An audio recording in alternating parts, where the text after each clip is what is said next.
I was on my own couch in my own living room, thinking my life was boring in all the right ways when my best friend walked in looking like someone had died.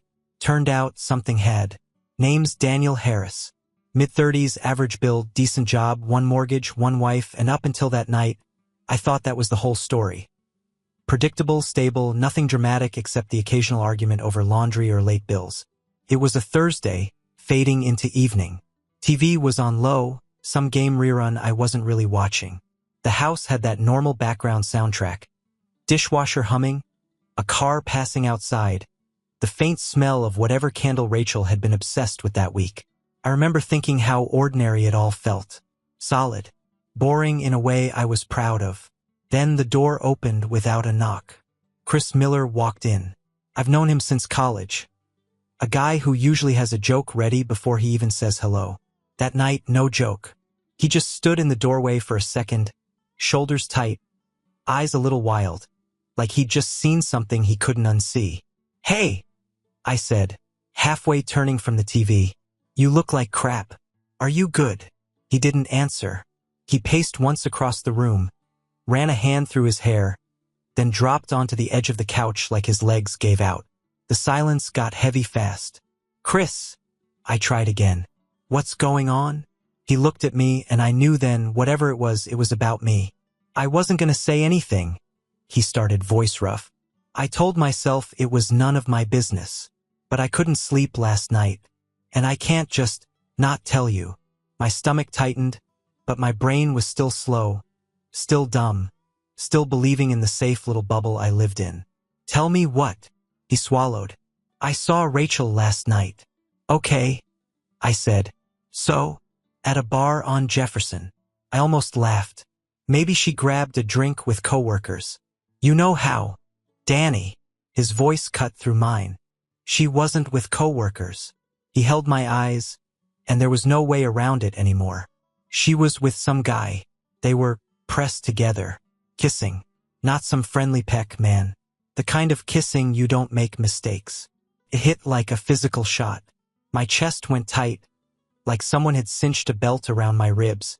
My hands went sweaty. The room didn't spin exactly, it just narrowed. The TV blurred into background noise, his words replaying on loop. "No," I said too quickly. "You're sure it was her?" "Maybe it just looked like." "I know your wife," he snapped, then lowered his voice. "I know Rachel. I wouldn't be sitting here if I wasn't sure." My mind started grabbing for loopholes. Maybe they were drunk. Maybe it was some old friend. Maybe he misread it. Maybe. I opened my mouth, then shut it. For a couple of seconds, all I could hear was my own heartbeat in my ears. Chris leaned forward, elbows on his knees.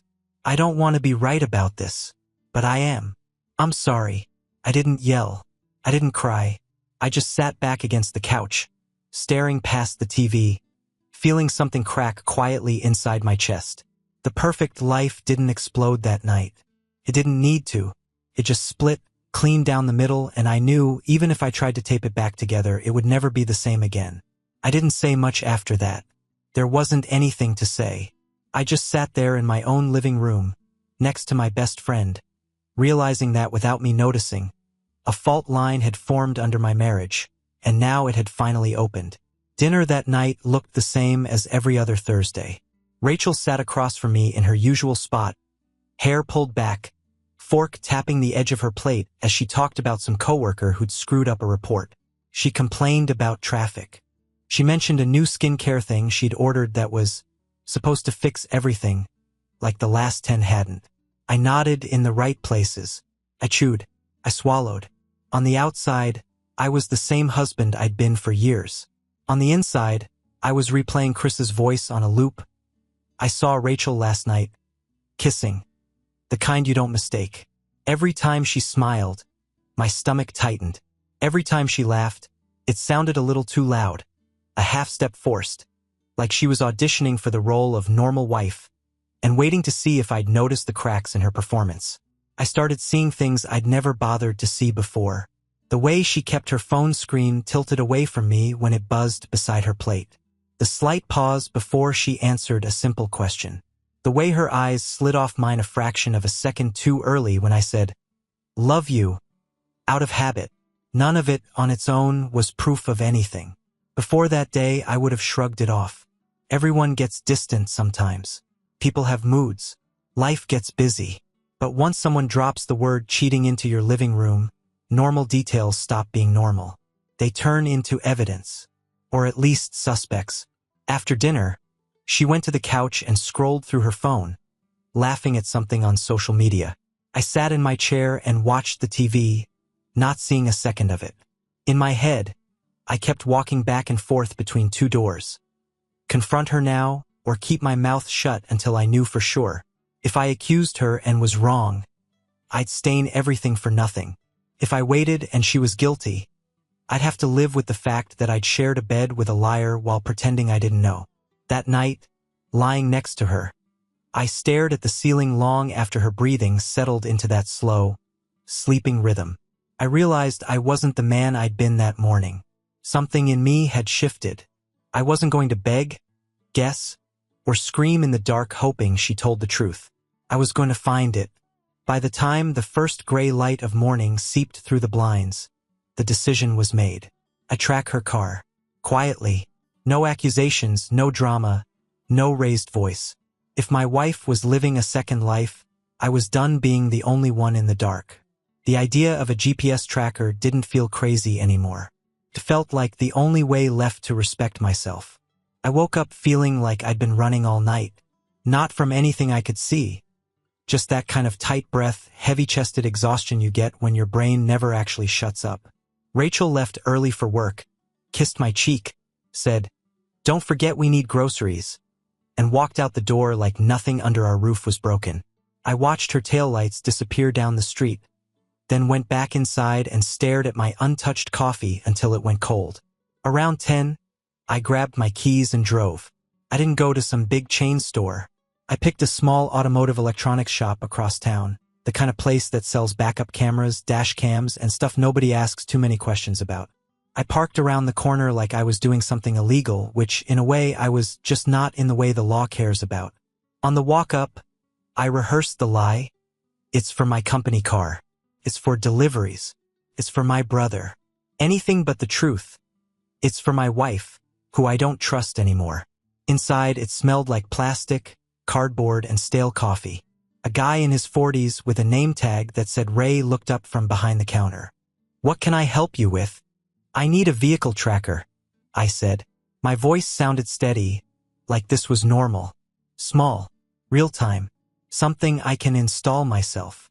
He nodded like he heard that twice a week. Maybe he did.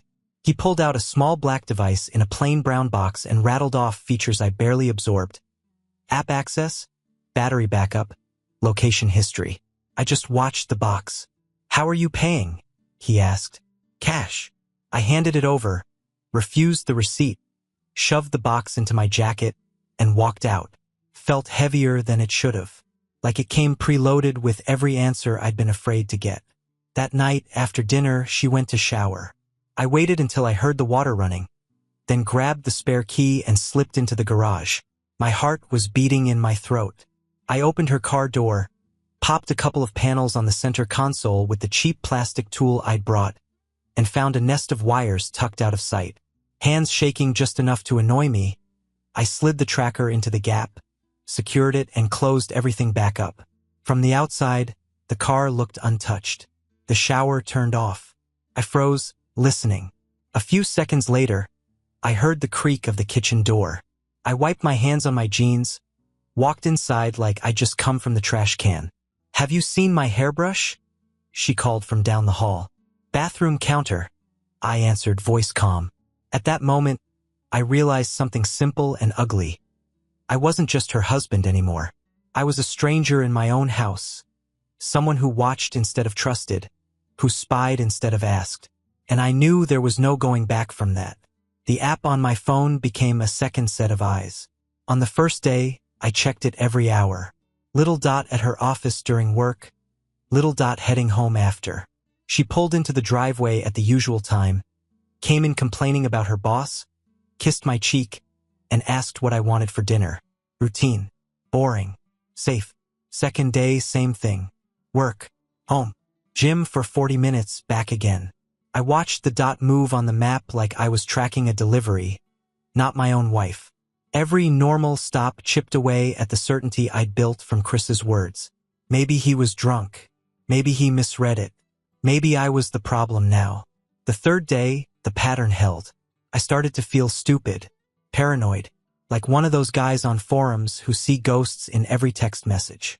I caught myself almost deleting the app, almost telling myself I'd overreacted. But I didn't. On the fourth evening, everything changed.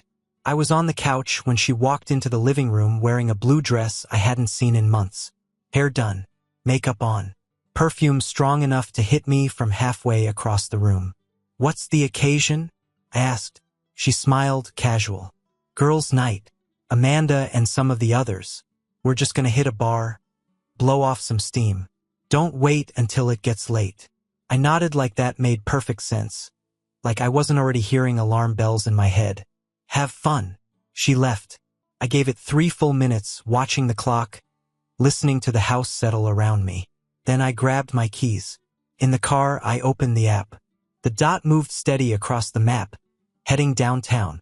No detours, no hesitation, just a straight line. A few minutes later, it stopped. Right near Jefferson. Right near the bar Chris had mentioned.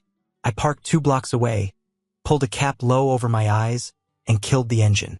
From where I sat, I could see the bar's entrance, people flowing in and out under the neon. My phone screen glowed in my hand. The dot sat still.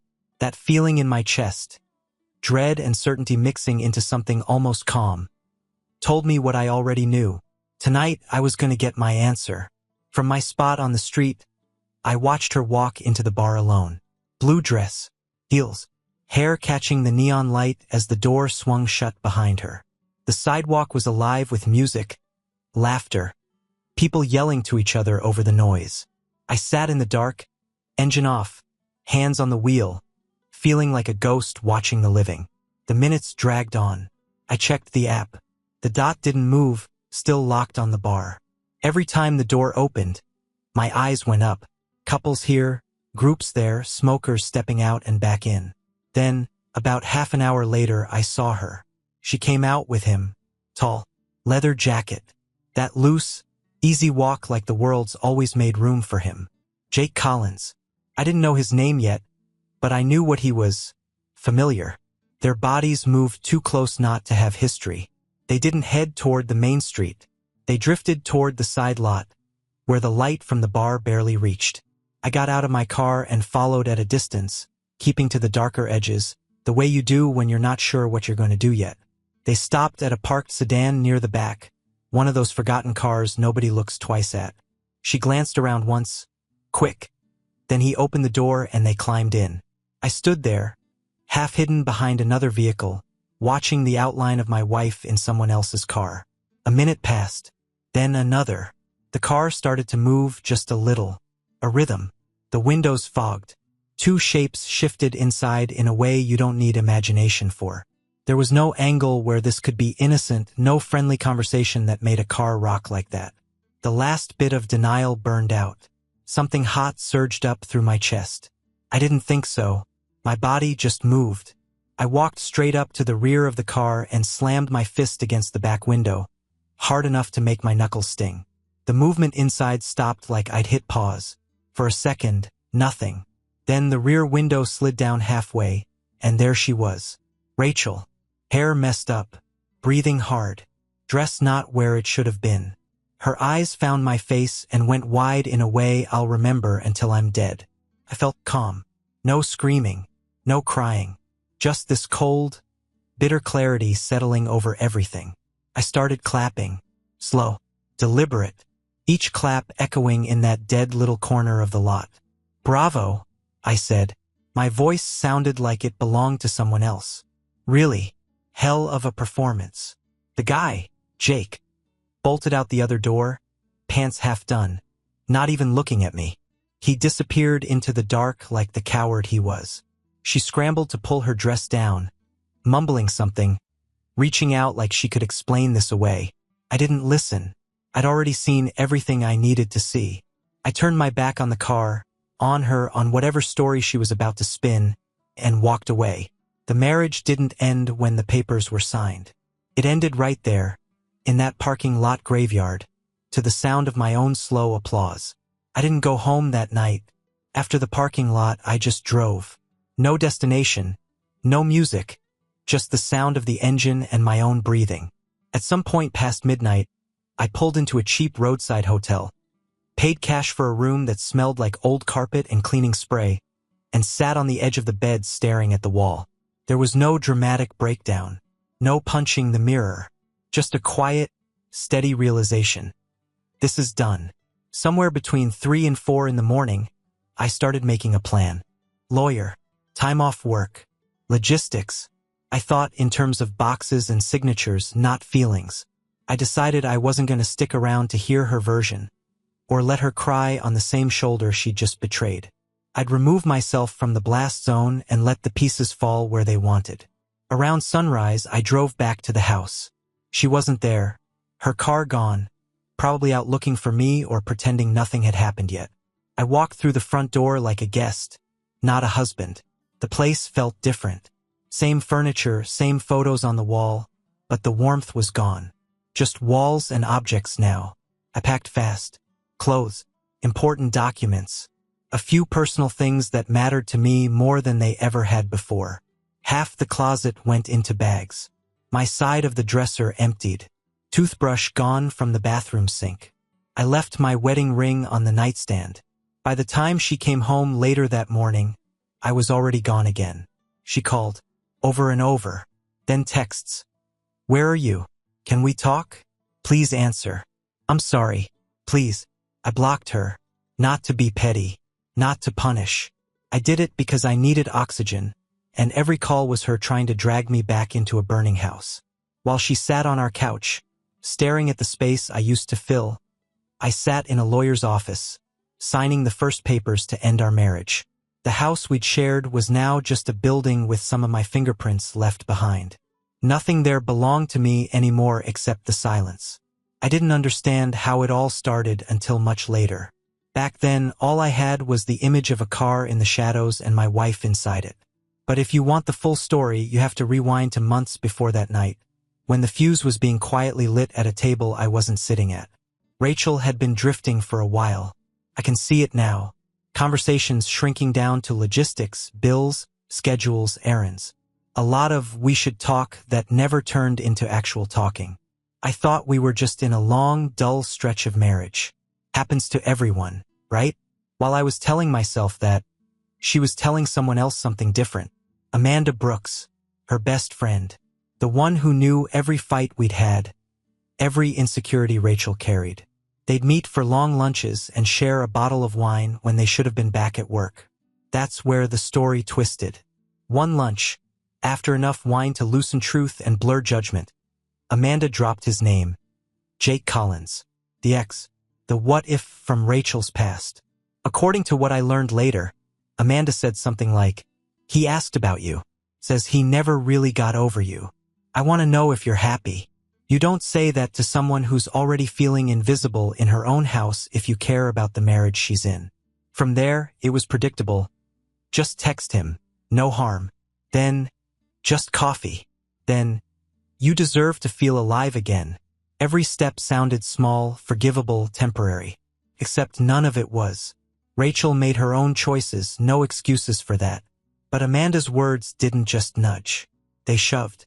She didn't pour water on a marriage that was running hot and tired. She poured gasoline on it and handed Rachel the match. After I disappeared from Rachel's daily life, her world didn't just go quiet. It broke. I didn't see it firsthand, but word gets around. Mutual friends talk. Pieces of conversations find their way back. Eventually, I got the story of what happened next, and it filled in blanks I didn't know were there. A few days after I left, Rachel went looking for Jake. Not dressed up this time. No blue dress, no perfume. Just a wrecked woman walking into a low-key bar where he liked to hide from his own life. She wasn't there for romance.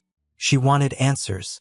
From what I was told, she sat across from him, eyes swollen, voice low, and asked the one question that actually mattered. Did any of this mean anything to you? Or was I just a distraction? Jake could have lied, could have played the hero, blamed everything on me. He didn't. He told her the truth. Amanda had reached out to him first. Said Rachel wasn't happy. Said she still thought about him. Painted me as the distant husband who'd let her slip away. Amanda set the table, laid out the history, and then sent out the invitation. Jake admitted he still had feelings for Rachel, old habits, old comfort. But sitting there now, with the damage done, he could see the bigger picture. He'd walked into something that wasn't just about two people reconnecting. It was a setup that betrayed three people at once. Me, the husband who'd never been given a chance to fix what was broken. Rachel, who'd chosen the worst possible way to deal with her pain. And even Jake himself, who realized he'd been used as a wrecking ball. He told her our marriage had probably been running on fumes for a while. But instead of pulling over and saying, "We're empty," they just decided to crash it. In that moment, in that bar, the roles shifted. Jake stopped being just the villain. Rachel stopped being just the traitor. Amanda stopped being just a friend. Everyone had blood on their hands. By the time I agreed to see her, the rage was gone. Not forgiveness. Not even close. Just empty space where the constant burning used to be. Weeks had passed since the parking lot. The papers were moving. My life had a new, rough shape to it, half-formed but mine. She'd tried everything to reach me. Calls from unknown numbers. Emails with subject lines like "please" and "one chance." Mutual friends dropping hints. "She's a mess, man. Maybe you should at least hear her out." For a long time, I didn't bite. Then one night, sitting alone in a half-furnished apartment, I realized something. Avoiding her completely meant she still had control. She still existed in this unfinished space in my head. If I wanted to close the door, I had to actually walk up to it. So I texted from a new number, "We'll meet tomorrow." No heart emoji. No name. Just that. We picked a place that didn't mean anything to either of us. Neutral ground. A small, worn-down cafe that smelled like burnt coffee and old wood. Not the kind of place you bring a date. The kind of place you go when you've got business to finish. I got there early and took a seat in the back, facing the entrance. Old habits from bars and crowded rooms. Never have your back to the door. I wrapped my hands around a mug of black coffee and let it sit there, untouched. Just something solid between me and the table. When she walked in, I recognized her. But not the version of her I'd married. Same face, same hair, but the brightness she used to wear like a default setting was gone. She looked smaller somehow, like somebody had turned the volume of her presence down. She saw me, hesitated, then came over. "Hey," she said softly. "Sit," I answered. We didn't hug, didn't shake hands. Just two people sitting across from each other like strangers with history. For a few seconds, the silence was thick. She stared at her fingers twisted around the cup the barista had just set down. "I'm not here to beg," she said finally.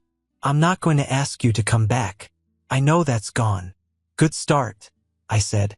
A ghost of a smile flickered and died. She took a breath. "I'm here because I owe you the truth, and because you deserved better than the way I ended things." "You ended nothing," I said. "You just burned it and walked away. I'm the one ending it." That hit. I saw it. She nodded slowly. "Fair." Then she talked. She told me about the lunches with Amanda. The long complaints. The wine. The way she'd started describing our marriage like something already dead instead of something sick that could still be treated. She told me how lonely she'd felt. How she missed feeling seen, wanted, excited. How she'd blamed me for all of it instead of opening her mouth and saying, "We're in trouble. I need you." I told myself I was just talking, she said. Just venting. Then Amanda mentioned Jake. She made it sound like fate or something. "He still thinks about you. He asked if you were happy." Felt flattering. Stupid, I know. I let her words hang in the air. No rescue. No, it's okay. It wasn't. "I made the choice," she said. "To text him. To meet him. To go further. That's on me. I won't blame the wine or you or him. I ruined the best thing I ever had." Her eyes were wet. She didn't reach for my hand. She knew better than that. You want to know what cut deepest? I asked. She looked up. Yes. It wasn't the car. It wasn't the kissing. It wasn't even the sex, I said. It was knowing you decided I wasn't your husband anymore long before you took off that dress. You made up your mind, and instead of telling me we were lost, you just kept my ring on, my name, my house, and went and built a second life in the shadows. Her face crumpled for a second, then steadied. You were a good husband, she said quietly. You didn't deserve any of this. You were my wife, I replied, and you taught me two things: what it feels like to really love someone, and what it feels like to finally choose myself when that love isn't respected. We sat with that. She reached into her bag, pulled out her ring, and set it gently in the middle of the table. I don't expect you to forgive me, she said, but I need you to know I see it now. All of it. I won't ever do this to anyone again. I believed her. Didn't change a thing. I thought that was it. Clean cut. Final words. Then the bell over the cafe door chimed again. I didn't turn at first, but I felt Rachel stiffen, saw her eyes go sharp and guarded. I looked up. Amanda. She looked like she'd been losing the same amount of sleep I'd lost at the beginning. Makeup couldn't hide the strain. She walked over, hands shaking just enough to notice. I asked her to come, Rachel said, voice low. She has something to say. Amanda sat down like the chair might reject her. She tried to smile. Failed. Daniel, she started. I know I'm the last person you want to see. You're not wrong, I said. Say what you came to say. She swallowed. I need to tell you the truth about all of it. About Jake. About what I did. I let her talk. She admitted she'd reached out to Jake first. That she'd told him Rachel wasn't happy. That she'd floated the idea that maybe he still had a shot. She admitted she'd pushed Rachel, little comments, little digs. You deserve more. He's distracted. You used to glow with Jake. Why? I asked. Why blow up a marriage that wasn't even yours? Her eyes filled, but I didn't feel sorry for her. Because I was in love with you, she said. For years. Watching you be the husband I wished I had. It messed with my head. I kept thinking if things ended between you two, if she realized you weren't right for her, maybe there'd be a chance for me. There it was. Clean. Ugly. Simple. A lot of off moments snapped into place. The strange compliments. The digs at Rachel when she wasn't around. The way Amanda always showed up a little too often when it was just me. I sat back, looked at both of them. You know what's funny? I said. You all spent months talking about me, moving me around like a prize on a board. Husband. Best friend. All playing some secret game I never signed up for. Neither of them argued. I'm not doing it anymore, I said. I stood up, pulled my wallet out, and dropped enough cash on the table to cover all 3 drinks. This doesn't belong to me, I said, nodding between them. The lies, the triangles, the obsession, that's all yours. You can keep it. I'm done carrying it around. Rachel opened her mouth like she wanted to say something. Amanda reached out halfway, like grabbing my sleeve would change anything. I stepped back. I don't need closure, I added. I'm not here to fix anyone. I came to make sure I could look both of you in the eye and still walk away with my head up. Then I turned and left. No dramatic slam of the door. No final one-liner. Just the sound of my boots on worn tile, the weak chime of the bell, and then cold air on my face as I stepped outside. I didn't win by getting her back. I didn't win by making them feel small. I won by leaving all of that twisted mess on that cafe table and walking away with the one thing they couldn't touch. My self-respect intact and finally a little bit of peace. Subscribe and stay one step ahead of cheaters. And trust me, the next story makes this one look like a fairy tale.